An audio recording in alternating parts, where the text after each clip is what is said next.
Welcome to Crypto Corner, the channel that explores the exciting world of cryptocurrency and blockchain technology.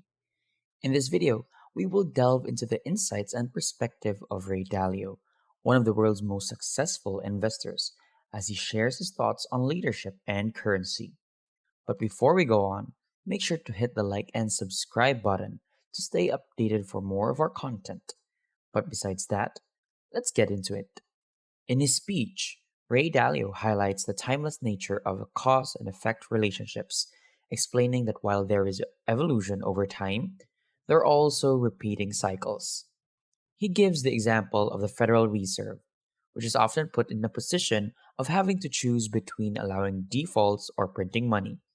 This choice has repeated throughout history, and by examining the reactions and choices made in these situations, we can gain insights into the cause and effect relationships that remain constant over time. Dalio notes that throughout history, there has always been a fight for control because there is no world court to appeal to. After World War II, the United States emerged as the dominant power, with 80% of the world's money, half of the world's GDP, and a monopoly on military power. As a result, the US set the world order, and institutions such as the United Nations, IMF, and World Bank were established in New York and Washington, D.C. However, Dalio also acknowledges that things evolve and change over time, and there are three big changes happening now that haven't occurred in our lifetime. The first is the amount of debt and money creation, which affects the value of money and has a daily impact. Central bankers are faced with the choice of paying back debt with hard money or printed devalued money, and in most cases, they choose the latter, which eventually leads to inflation. This is the situation we find ourselves in currently.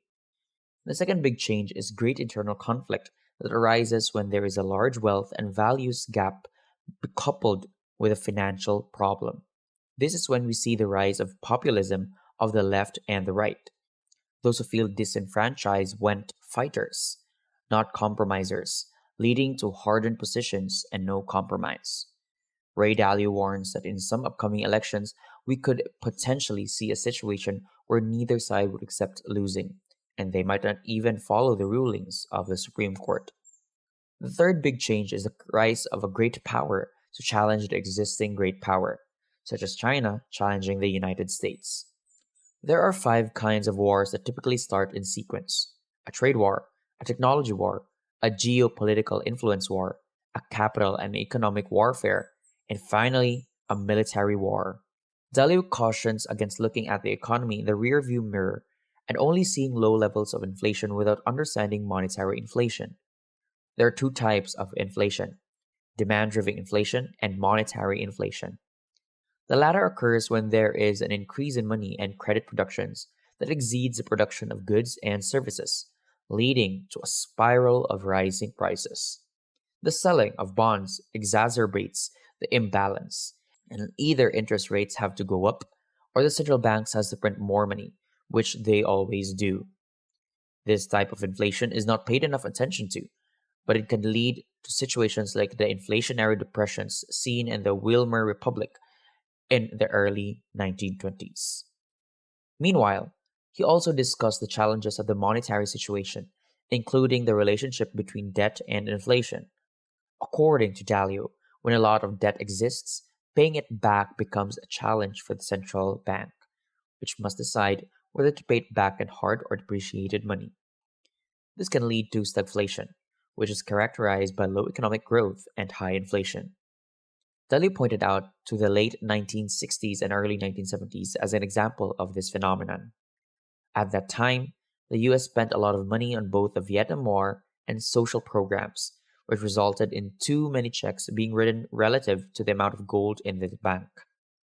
This led to the devaluation of the dollar and a subsequent increase in inflation. To combat inflation, the Federal Reserve can reduce the amount of money and credit available by selling debt assets and raising interest rates. However, this can come at a cost, including reducing buying power and increasing economic growth.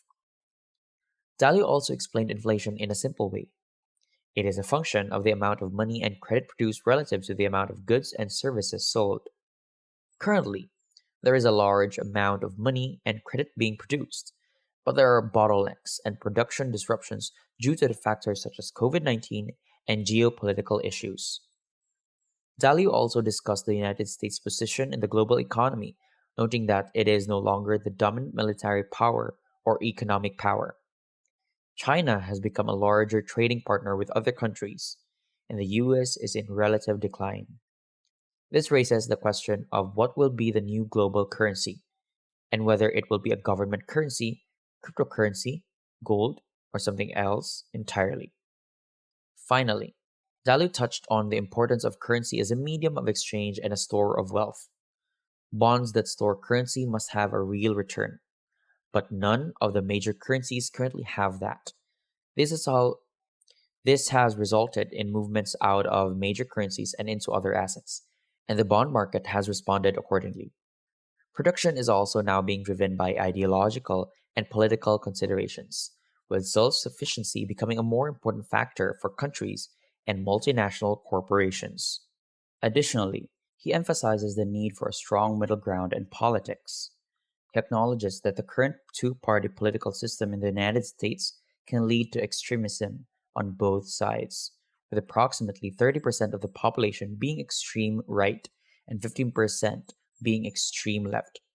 However, the majority of Americans are in the middle, and he believes a third party with a platform for the middle could help draw people away from the extremes. Daly believes that investing in education and infrastructure is crucial for broad based prosperity, but the lack of a middle party prevents this from happening. Daly warns that the failure to follow the rule of law and the Constitution could lead to a civil war like situation. He gives examples such as a seat in government being occupied by someone who wasn't elected or the Supreme Court's ruling not being followed by the states. When the rule of law is disregarded, it becomes a make me type of situation, and it could lead to violence.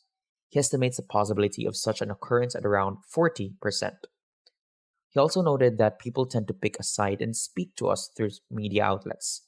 He questions the objectivity of the media and their ability to report without bias.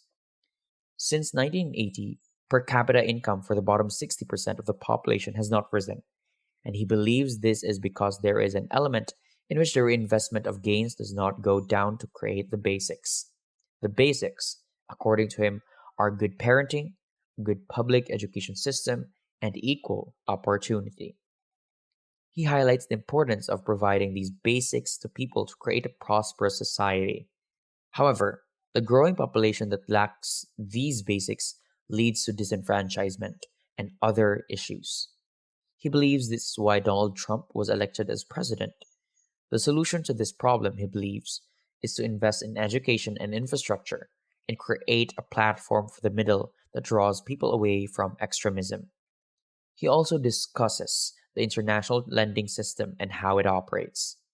According to Dalio, countries like the United States are the largest lenders and could have lent in their own currency, but choose not to because they saw it as a threat.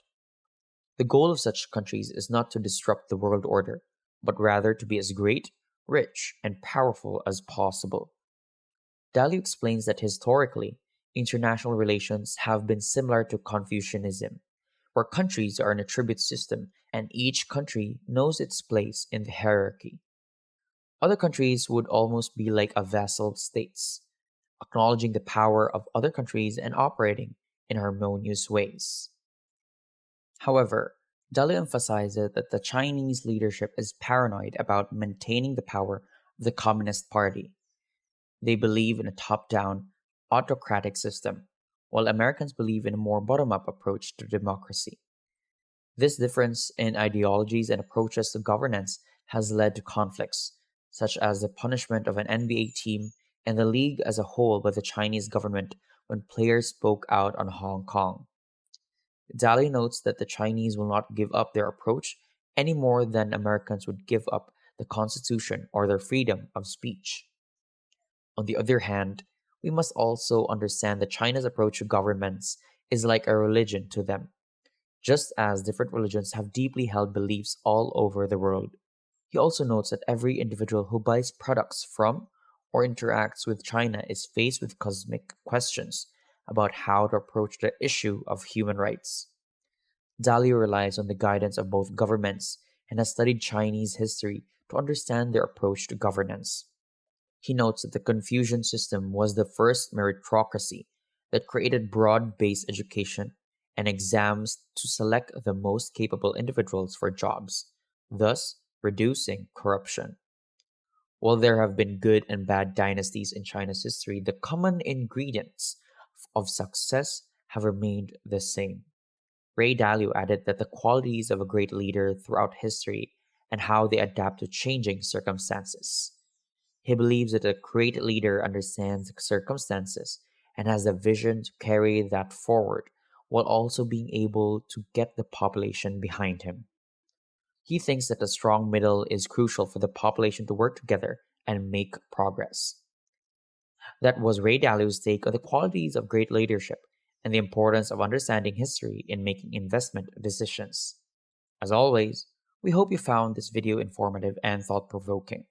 Don't forget to hit the subscribe button and turn on the notification bell for more exciting content on our cryptocurrency and blockchain technology. This is Crypto Corner, and we'll see you in our next video.